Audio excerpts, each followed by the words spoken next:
गुजरात में जब हम प्रचार कर रहे थे, सन 98-99 की बात है, एक बहुत ही दिव्य महात्मा, बड़े व्यवहार कुशल हमारे संपर्क में आए। एक जगह ऐसे ही संत सम्मेलन था। उन महात्माओं के साथ हमें कमरे में रुकने का अवसर मिला।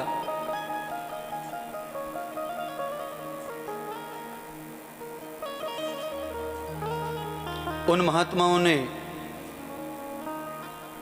इसी विषय पर चर्चा की हमारे से।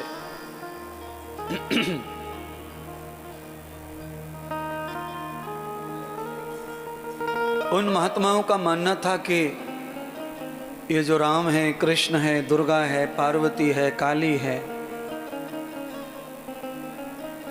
वो कह रहे थे कि मैं इनको भगवान नहीं मानता। और ये जनता जो है बहुत बेवकूफ है जो इन नामों में फंसी है और इन्हें भगवान मानती है। अब आप यहां समझ लें, किसी व्यक्ति का सत्संग नकारात्मक इस जगह से शुरू हो रहा हो, अब उस महात्मा से और क्या ज्यादा चर्चा की जाए। पर हम भी बहुत खोचटे महात्मा हैं। पीछे पड़ गए तो बिना हल किए पीछे हटते नहीं हैं, पीछे नहीं हटते हैं। खाली शास्त्रार्थ में ही हम ऐसे हैं, बाकी तो हम बहुत कमजोर महात्मा हैं। हमने कहा कि ऐसे कैसे आपने सिद्ध किया? राम, कृष्ण, दुर्गा, पार्वती, काली, भैरवी, वैष्णु, ये सब आपकी नजर में भगवान नहीं है। तो फिर आपकी नजर में भगवान क्या है? तो उन्होंने कहा कि भगवान एक अदृश्य सत्ता का नाम है। हमने कहा बिल्कुल सही है। फिर उसने और तर्क मजबूत की, कहा, हमसे पूछा कि भगवान एक के अनेक? हमने कहा एक। तो फिर कहा ये तो अनेक है, ये कैसे सिद्ध होगा कि इनमें से कौन सा भगवान है वो जैसे तुम एक कह रहे हो? हमने कहा वो भी हम बताएंगे।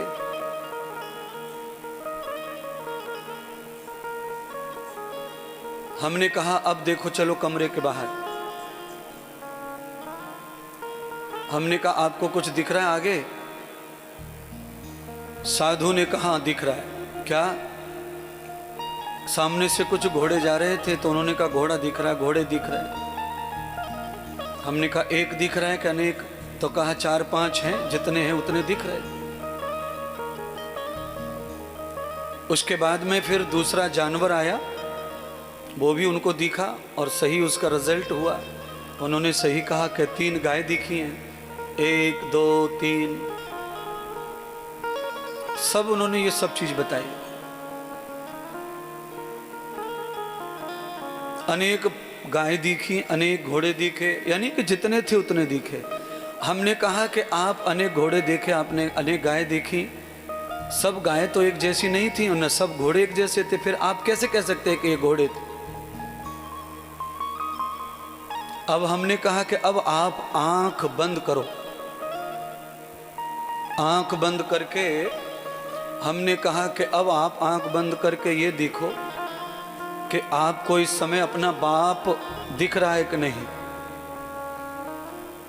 महात्मा ने कहा बाप दिखेगा कैसे, वो तो यहां उपस्थित नहीं है। पर हां, बाप को देखा हुआ है, इसलिए उनकी स्मृति आंख बंद करके आ रही है।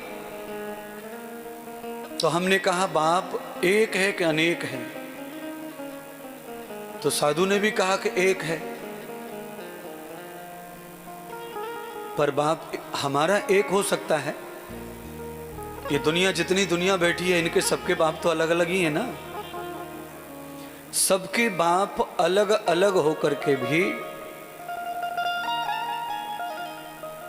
और सबके लिए बाप एक एक है भी है, सबके लिए अलग अलग भी हैं, तो एक एक भी हैं और अनेक बाप भी हो गए। 100 लोगों के बाप एक नहीं हो सकता, 100 लोगों का बाप भी अलग है, पर उनके लिए वो बाप अकेला है, एक है। नेत्र बंद करके उपस्थित न होने पर पिता को आप देख रहे हैं और ये सिद्ध कर रहे हैं कि मेरा बाप अकेला है और ऐसा है। तो परमात्मा को भी आप अनेक रूपों में जान करके भी जब भी आप ध्यान करते हैं तो वो एक ही नजर आता है। सर्वम हितान सर्वस्वखानाम एको वदश्यामि बहुलम न वेद एकश्च एको बहिर्दा मम सुदाम। श्रीमद् भागवत कथा आज जो आने वाली है, उस कथा में एक कृष्ण सर्वभूयत्त गोपीनाम सखी ही, सब गोपियों के पास अलग अलग खड़े हैं और भगवान अवतार लेकर एक ही आए। सर्वम कृतो न भक्ति सुधा, भक्ति के अंदर वो ताकत है कि वो किसी भी चीज का खंड कर सकती है। जैसे कल्पना करो, आप लौकी लेके आए, 1 किलो की लौकी, एक ही फल है वो, उसका नाम ही है लौकी। आपसे किसी ने पूछा कि ये क्या है, तो आप कहेंगे लौकी। अच्छा, वो जब लौकी के टुकड़े टुकड़े हो जाते हैं, थाली में कट जाती है सब्जी के लिए, उसके छोटे छोटे टुकड़े हो जाते हैं, उस समय आप उसका क्या नाम रख सकते हैं बदल के, कि लौकी ही कहेंगे?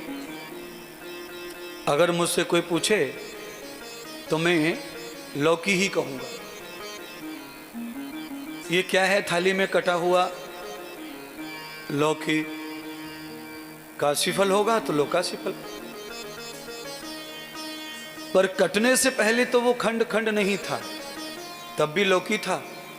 कटने के बाद भी लौकी ही रहा और पक जाने के बाद अनेक तरह के मसाले मिश्रित हुए, अनेक चीज़ें मिलाई गई।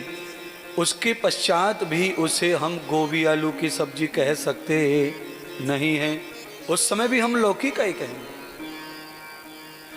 इसीलिए भगवान अवतार लेते समय एक लौकी है और भक्तों के काम के लिए, स्वार्थ की पूर्ति के लिए, भोग के लिए टुकड़ों में बट के भी वो लौकी ही रहता है और अनेक भक्तों का प्रेम उसमें मिश्रण हो जाता है, तब भी वो लौकी ही रहता है। नस्थम भावम कृतम रूपम ये वे व्यहत विसंगते। अनेक संगतियों में भगवान बदलते हैं। चाशनी में लौकी को घिस के उबाल लो, थोड़ा दूध डाल दो, वो फिर हलवा हो जाता है।